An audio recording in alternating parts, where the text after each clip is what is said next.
This old guy DIY video has to do with helping a friend do a cost-effective interim repair where he had some rust on this body of a vehicle in Michigan.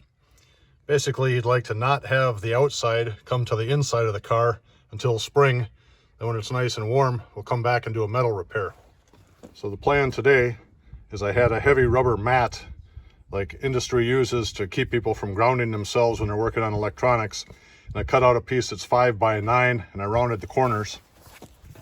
We're going to take that thing and set it in there like a patch and basically put a few pop rivets around the outside edges and call it good. This is what our high-tech midwinter patch looks like. This is what the wheel well looks like after the repair. So you can see the rubber in there. So this will not allow stuff to get into the trunk, but it will allow this area to just fill with all the road grime and crud that it gets here in Michigan through the winter.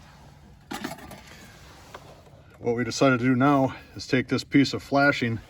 We're just going to take that and pop rivet it in over the top of this patch.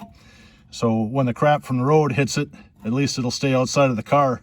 And then in the spring when it's nice and warm and comfortable, we'll come back and finish this job off. For today's backyard mechanic work, this is what the patch looks like in the wheel well. You can see all these spots where I tried to drill through there, but apparently I was hitting a weld or my Chinese drill bit didn't want to go into the forged steel. But either way, it's up there now, so that'll keep the crap from flying out of the wheel well. I'll show you the inside one more time and we're done.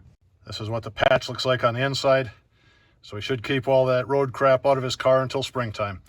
I hope this technique helped you. If you use it, you'll probably save a lot of money over what the shop would charge. And have a great day.